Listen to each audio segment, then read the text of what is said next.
श्री स्वामी समर्थ. नमस्कार स्वामी भक्त हो.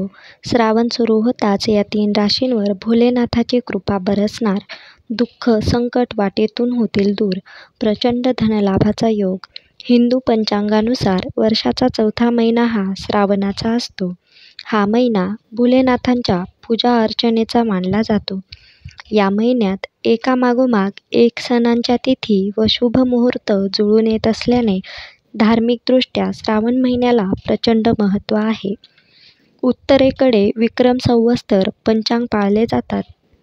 तिथे 1 महिना आधी श्रावण महिन्याचा प्रारंभ होतो, तर मराठी पंचांग शालिवाहन शकेनुसार श्रावण महिन्यानंतर सुरू होतो. यंदा पंचांगानुसार 5 ऑगस्टला श्रावण महिना सुरू होत आहे, तर श्रावण महिन्याची सुरुवात ही काही दिवस आधी म्हणजेच 22 जुलैला होणार आहे. यंदाचा श्रावण महिना हा ज्योतिषशास्त्रानुसार सुद्धा खास असणार आहे.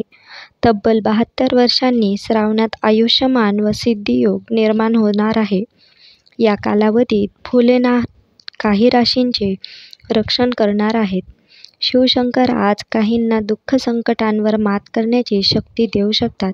महादेवांच्या कृपेने धनी होणाऱ्या या राशी कोणत्या हे पाहूयात. त्याआधी श्री स्वामी समर्थ या चॅनलला सबस्क्राईब करा, व्हिडिओला लाईक करा आणि शेअर करा. श्रावणात धनी होतील या 3 राशी: कर्क रास, मकर रास, कुंभ रास. कर्क रास. ज्योतिषशास्त्रानुसार कर्क राशीसाठी श्रावण शुभ असणार आहे. या कालावधीत कर्क राशीचे नशीब उजळणार आहे.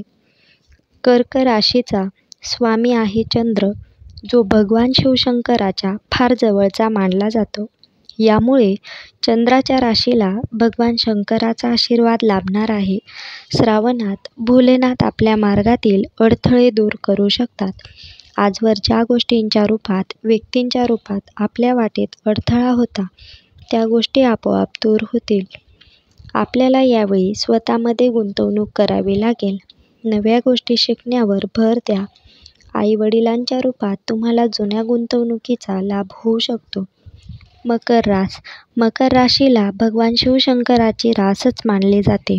भगवान शिवशंकराची विशेष कृपा व प्रेम या राशीला मिळतेच. तसेच एक महत्त्वाची गोष्ट म्हणजे वैदिक ज्योतिषशास्त्रानुसार मकर राशीचे स्वामी हे शनिदेव आहेत. शनी हे भगवान शंकराला आपले आराध्य मानत असल्याने या कालावधीत मकर राशीला दुहेरी लाभ होऊ शकते. मकर राशीला या कालावधीत वर्षाव अनुभवण्याची संधी मिळू शकते. विशेष आपल्या आयुष्यात पती-पत्नीच्या किंबहुना जोडीदाराच्या रूपात आपल्याला माता लक्ष्मीचा आशीर्वाद मिळू शकतो. कुंभ रास. ज्योतिषशास्त्रानुसार कुंभ राशीचे स्वामीसुद्धा शनिदेव आहेत. शनीची कुंभ राशीवर विशेष कृपा आहे. मागील 1.5 वर्षांपासून शनी महाराज हे कुंभ राशीतच भ्रमंती करत आहेत. श्रावणात शनिदेव हे वक्री अवस्थेत भ्रमण करणार आहेत. त्यामुळे शनीचा प्रभाव हा थोडा कमी झाला आहे. अशावेळी शनीचे गुरु महादेव हे कुंभेत स्थारतील. या कालावधीत आपली शारीरिक व मानसिक शक्ती वाढू शकते.